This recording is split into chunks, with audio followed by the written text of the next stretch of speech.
All right, excellent. All right, excellent. Okay, cool.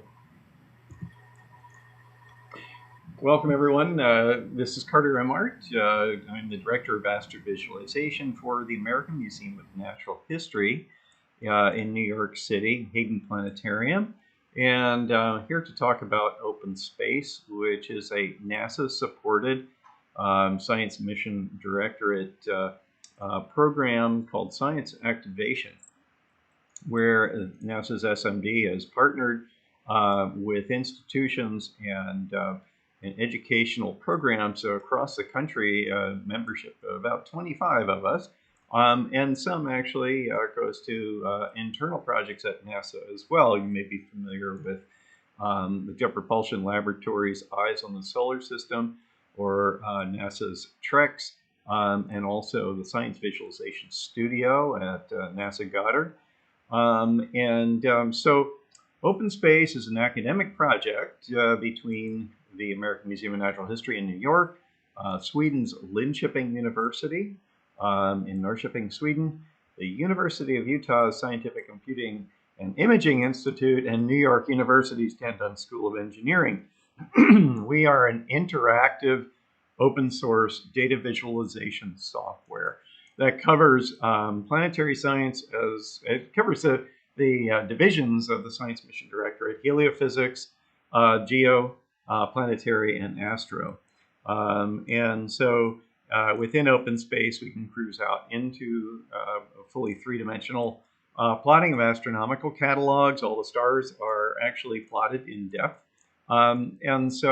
In order to do that, one of the prime features of OpenSpace is to be able to account for all scales moving in and out. To show you that quickly, let me just move out. We have the orbit of the ISS on here, and I just thought, because this is a short presentation, I won't go down to the ISS model. I could do that. But here we have the satellites around Earth, and what I do is just now go a little faster. The controls I'll bring up here at 5 minutes per second. This software I'm controlling with a 3-button mouse, and we are partnered with Illuminati, which is a company we've worked with multiple years now. We've actually had a booth before at LPSC a couple of years ago, to 2018. And just to emphasize that their innovative displays, immersive displays, belie the sort of beginning of this, as I mentioned, the Hayden Planetarium, Museum of Natural History, as a project to really visualize the universe for planetariums. Within OpenSpace, we have partnerships with the Adler Planetarium, the Gates Planetarium in Denver, and then the Morrison Planetarium at the California Academy of Sciences, Burke Baker Planetarium in Houston, and also the North Carolina Museum of Natural Sciences, which is not a planetarium, but Rachel Smith, who's at the meeting,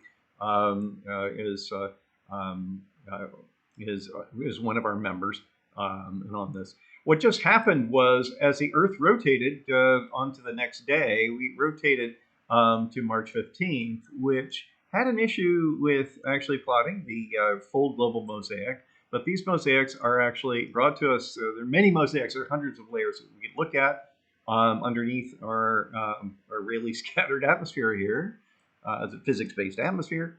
We also have night side. I'd have to kind of bring that up in order to see it. But nevertheless, the layers from NASA's Global Imagery Browse Service out of NASA Goddard. And so that's what's happening there. The satellites are dynamic in time, operating off of 2-line elements, but most of the positions beyond this for showing not only planetary positions, but if I now just emphasize the trails of the planets, as well as all the minor bodies in the solar system that can be visualized in this, are run by NASA's ephemeris generating system, either Nave Spice or from the Horizons ephemeris generation system. I'll just emphasize the moon's orbit here. The geosynchronous satellite radius is 1/10 the distance of the moon. Let's focus on the moon. OpenSpace operates on a targeting system, so we'll choose the moon now to go and investigate. And as I come closer, of course, right now the moon is just past new moon, so it's has been a nice crescent if you've seen it in the sky. What I'm going to do now is actually just turn on, well, I didn't want to turn on the Mars label, so actually I'll go up here and actually, I'll just show you the way that you access the various data for controls in the menus. Is type Mars, and I come up with, well, there's Mars label. I can open up Mars with its layers. We're going to look at that in a second. So one can access the menu fairly easily with search, or actually, I'll just show you that one more time. It's I have a focus here where I'm going to go down to a particular object on the moon, but we organize OpenSpace because it entails the entire universe. The solar system, the Milky Way objects, including the stars, star clusters, the various objects, and all skies of different wavelengths of the Milky Way. And then beyond that are numerous galaxy surveys, all in 3D. I mentioned all sky surveys; those are two-dimensional, which we can show. We're also developing controls to interoperate with another open source project now, operated by the AAS Worldwide Telescope, so that we'll be able to from a mode of looking at the sky within OpenSpace, also be able to drill down into it with all the astronomical observations. Okay, so here we are with the moon. I have focused on Apollo 17, Taurus Littrow. I'll turn off the trails in the background, and we'll come in to the landing site. And we're operating first with the wide-angle camera Mosaic. One of our other partners within SCI-Arc is NASA TREX, and so we can operate with, we can download any of the lunar layers there, or we also work with a lot of layers from the U.S. Geological Survey. We tend to have our main set of global maps for the various bodies of the solar system on our main site at the University of Utah servers, but also a mirror site in Sweden, but also some of the maps, such as Mars and Earth, are served up currently using a resource from the Esri company. So let's come in here, and we see the wide-angle camera Mosaic is about 100 meters per pixel, but coming in closer to the LROC Mosaic. This is published as a series of maps by Haas et al. From USGS as well as German DLR collaboration. So as I come in closer, we're going to come down to EVA 3 of Apollo 17, Boulder 6, that rolled down North Massif, split rock, as some call it, and we'll investigate that.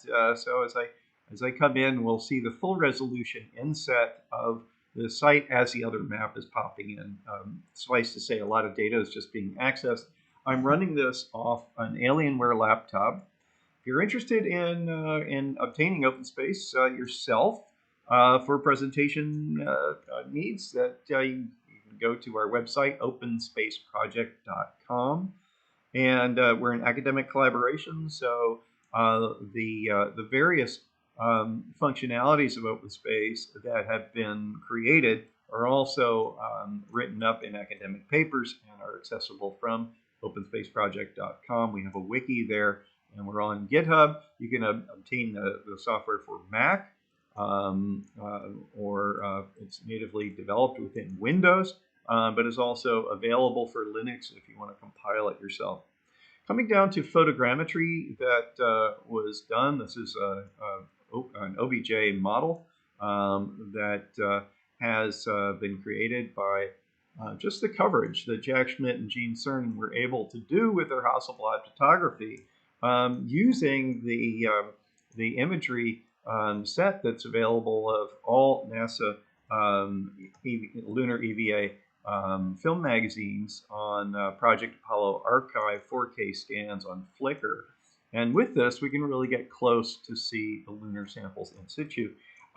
In some cases, such as This is Boulder 1 is the highest up.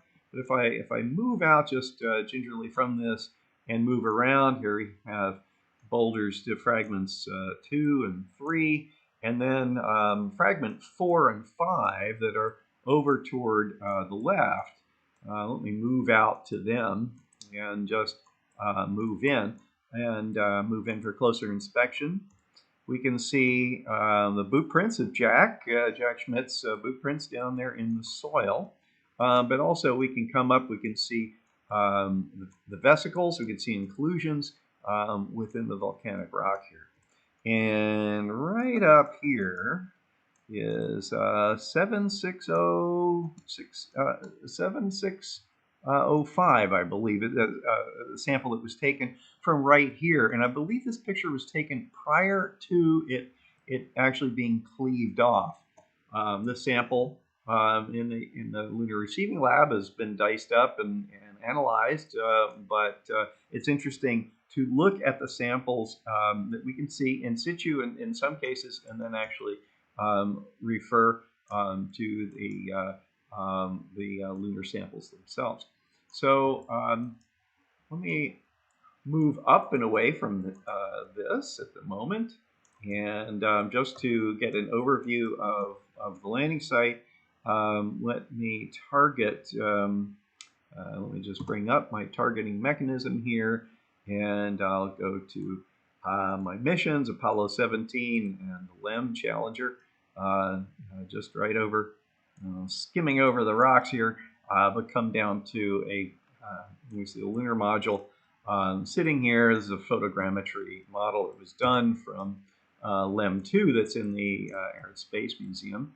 We can see the parallel tracks of the rover, the LRV up at the top. In the middle top, we can see a label of where they parked. Well, we can actually see where the rover was finally parked, but we can also see the foot trails. Over on the left, we can see, we see a big red flag marking location in this image, but you can also see a sort of a marker for where the American flag was set, and we can see in the lower left actually foot trails of where one of the astronauts, I'm not sure if it was Gene or Jack, went over there to take a picture of the American flag in front of Challenger. So let me pull back. You can see the ALSEP stations here. So fine, just looking at my time, would like to move on in the last remaining minutes to Mars and just show what we have in that case. So let's move out, and I'm going to let's move out to a respectable distance here, bring my trails back up, and Mars is in the background. I'll actually, let me move out further away from when we have the satellites on, I'll turn them off. Here we see lunar distance, and see the inner solar system. Oh boy, I have my big Earth label. I'll leave that on. And target Mars. So just up here, Mars, and off we go. And let me clear that up. And as we come up, we see Deimos and Phobos. And right now, I have time moving ahead here because I was showing the satellites on Earth. And also, well, actually, I do want to adjust time here for what I can see. We can see Isidis coming around into daylight. So let's just move that. I'll move time ahead. There's Phobos in the foreground. Whoa, I may have actually. Whoa, that's not what I wanted to do. But I stopped exactly where I wanted to end up. Okay. The space bar stops my time, and usually in a presentation as I fly and navigate, I have the ability to get a little out of control with things. Mars, we have, again, our atmosphere that is generic insofar as just apply the Rayleigh and Mie scattering coefficients. So we have this on Mars as well as the Earth. Also, we have this highlighted area around Jezero Crater, which should be pretty obvious. As we come in closer will just come through the atmosphere. This is the Viking Mosaic. I have an inset of blended CTX mapping done by Murray Labs, Jay Dixon.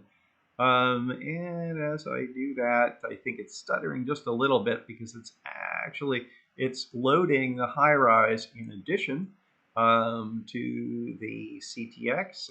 We'll see that as we come in. Nili Foci, northeast Syrtis. You can see the lava flow coming in on the left there off of Syrtis. And as we get closer, now we can see we can see the layer. We have control. We can see Jezero crater. We have controls in this case. Let me just open up Mars and under its layers, colored layers. And I have a lot going on here. So let me just come down for one example with the CTX here that we do have this ability to adjust. Now, natively, this is a monochromatic map, but we have a global color map. And I'll just here adjust my settings for the CTX. So this is a gamma control. I can also, between a multiplier and gamma, I can increase my contrast almost to an egregious amount. So I'll just keep it about like so, and that come in low enough here. And I want to come up. I'll close my image layers. This is color layers, image layers, and I just come down and want to make sure that, okay, I have my high-rise DEMs on. These are my elevation maps. I have a global MOLA HRSC currently, but for here I also want to enhance CTX mapping, CTX-based elevation from the AIM stereo pipeline that we actually have our high school students from Bergen County Academies. It's a high-achieving high school. One of the best high schools in the country, I am told, academically qualifying, and that these students intern with us at the museum, and we give them the AIM stereo pipeline to work on. And so in this case, what we've done is just to enhance the area surrounding the coverage by high-rise. Now, as I come through, currently OpenSpace has this little glitch, and we go through, and then we're through it. I understand that glitch is being solved, but nevertheless, now we are down into the DEMS of an image from high rise. These two layers are being served by Esri. I mentioned them before, so that we're working with them. Lucien Plessa, who used to be at JPL, is now working with Esri for their planetary map service. And here we can see this mound that has been seen by Perseverance on the ground. It doesn't have a name yet, to my knowledge, but nevertheless, that butte can clearly be seen in the panoramas. We're working on putting the panoramas in. For Curiosity, we're taking the point clouds from the rover, and so that we had the site models. And we're looking at some future development to put that in for Perseverance.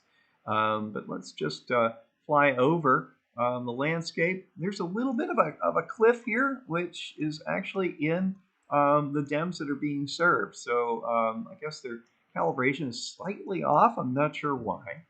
But if I come over here to Belva crater, we can see surrounding it the layers that have been swept clear by the winds. So you see the sand dunes piling up. But the sort of cross-bedded structure here in the delta, which is interestingly echoed in the crater walls as well around Belva. So right here we can just look at the light tone layers and their cross-bedding, and how that exposure is sort of echoed in the flat erosional surface as well. So that was a lot to go through. I'm not sure, Adam, if there are any questions that have been coming through. I've been paying attention to presenting and haven't been looking if there were any questions that were out there. Well, I'm not getting any response from Adam, so I'm just wondering which chat I need to look at. Carter, I don't see any questions okay. as of right now. All righty. Well, So I was a tour of Jezreel. I think in the last couple minutes that maybe I'll just move out here for a moment so that we can see a broader picture. And as I do, let me make sure I'm just moving out and invoke my map. So I'm going to turn off the regional CTX map. There was a dark line over in Isidis which just disappeared. When we actually invoke the regional CTX maps, we usually do that within an octant of Mars. And then the high-rise insets are there as well. Let's go down to Turby. Turby's an interesting crater with lots of layers, and I'm not quite sure what's happening there. That's the Viking Mosaic. I've had some issues today with this, so let me switch layers. To my color layer, I'm going to go to the global blended CTX from Dixon. Which I personally love. I'm in love with this map because of its extent and resolution. And we can see the gaps. Whoa, I'm getting... That's because of that one layer in there that I think was missing from Viking. Oh, I hope it's not going to ruin my day here as I come up on Turby. Let me turn off that map, actually. Okay, so I'm going to turn off the Viking layer. And that'll probably make things easier for me anyway. And I'm going to come in on some of the high-rise around Turby. If you're looking for layers, this is I personally love to go there and rappel down this this particular cliff of layers, which is quite beautiful. And so we'll just come in and probably end it on Turby. But suffice to say, what we have in here are all the high-rise terrain models that have been published on the high-rise site up until about 1.5 years ago. But we can easily add in the other ones as regional mosaics, just as we did with Jay Dixon's regional CTX. So we have, once again, the high-rise being served by Esri. But that, again, if you have regional maps. My high school students right now are working on some regional maps of Aristarchus on the moon, and we're putting those in easily. We use GDAL as a basis for the globe browsing. And so, again, that satisfies everything that we need to do that is open and available. So I guess that just about finishes up perhaps my time. I just thought maybe I'd ask Adam if there are any more questions, or Adam, depending on, maybe you have additional stuff to offer here, because I'm just talking like a robot. Just set me up and I'll talk forever. Yeah, I don't see any questions on the board, but you can wrap up anytime in the next 15 minutes. Okay, well, in that case, let's go off to another delta, and one of my favorites. Jezero is amazing, being Noachian. I guess that Eberswald crater is well, it's in nighttime now, so I'm gonna have to bring it around. Is a little bit later, and so not as young as Jezero, perhaps. Notice that we have a bit of an issue here, just with the contrast with the J. Dixon map, and that results in kind of almost a negative contrast. So this will allow me to actually show one thing. If I turn off the color layer, there we still have the contribution of the atmosphere, kind of giving the Mars color. But natively, there's a monochromatic map that J. Dixon, you notice that there are horizontal contrast bands. This is because this is his sort of beta release early on. He was kind enough to allow us to use it. And that's been taken out now, as I believe, and we don't quite have that map just yet. But natively, he's had to do a lot to reduce the contrast between individual noodles of the surface, and you can clearly see here where there are some gaps. Let's just for the sake of argument, I'll just show off here a little bit. Just okay. April 7th, because I went ahead in time there. But I'm just advancing sort of hour by hour to sort of bring us around. There's Meridiani. And let's just bring us around a little more. I can see Aries Vallis coming into view. The atmosphere model, actually, if you look at the limb over there on the left, you can actually see how Vallis Marineris has a greater haze factor because of the atmosphere. Well, if I come down here to Holden Crater, yeah, and then I can already see the mosaics of high rise. I'll turn my color back on. Why not? In fact, I'll turn the Viking on as well to sort of fill those gaps. I've got the Mola color. We're just not the Mola color. Actually, I'm still getting this strange interference from Viking. So I'm turning the Viking map off. And but what's underneath this is a global color map. I kind of referred to it before, and it was based on a MGS wide-angle camera mosaic, where we actually took the shadows out by dividing from a hillshade. We really wanted to get color and tonality. Color from a number of different sources. My technical director, John Parker, from our museum's production. We do productions in data visualization that is what shows at the Hayden Planetarium these days. And so John did a lot of work on the color. So that's basically the color that we're infusing onto the natively monochromatic or red filter CTX images as the surrounds, and then finally here in the high-rise imagery. So here's Eberswald Delta, and I'll just come down, fly in a little close. Now, yeah, good. Okay, I thought I had cached everything. I'm actually running in kind of an offline mode where I cached a bunch of things.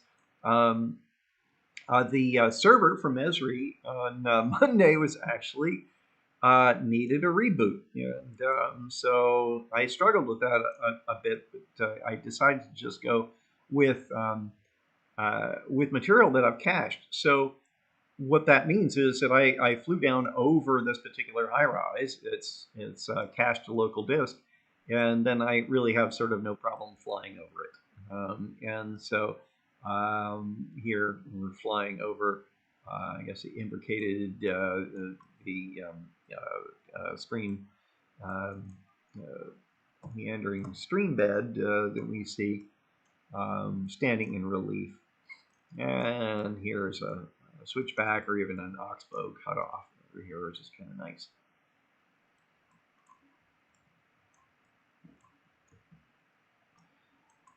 Now, yesterday I concentrated on being in the canyons where we have great relief. But since we were at Jezero, we're looking at one delta, just to remind us that Mars is covered with deltas from its history of fluvial running water, at least episodically, so that we can see that. And we have the pull of all the high res with the context of the CTX surrounding it, which is really quite nice. And then the ability to cruise around where one wants to go. So we're at 3 o'clock here. I guess I have another meeting coming up, so I guess go ahead and begin to wrap up. Yeah, and I'm going to come in on Mojave just because I can't be stopped, Adam. I just keep going. I wouldn't expect anything less, Carter. Yeah. Well, I love this just because everyone will look at more recent fluvial erosion on Mars. It's can't be beat in Mojave Crater here, and the landforms are compelling and beautiful. So I'll probably never get to go to Mars personally, but the idea of OpenSpace and really communicating this, sharing with institutions around the world, is that everyone can go to Mars. I invite you at some future point to come see this in the Hayden Planetarium, both in our regular space show venue but also to the programs that we're looking forward to having more of, inviting you, the scientists, to come speak and guide our audiences out across your topic areas in planetary science. Thank you very much. All right, Adam, I'll end it on that. Great. Excellent. And we will be doing another session this afternoon from 3:30 to 4 Central Standard Time. We have special guests doing that presentation, so we're going to give Carter a little bit of a break here. And we'll have the driving done from Denver Museum of Nature and Science by Kachu Yu. And we also will have guest presenter Bob Reynolds as well. So should be an exciting time. And again, Carter, thank you for taking time to do these tours with us. We very much appreciate it. And we'll see you guys all later this afternoon. Okay. All right. Very good. We'll see you. Bye.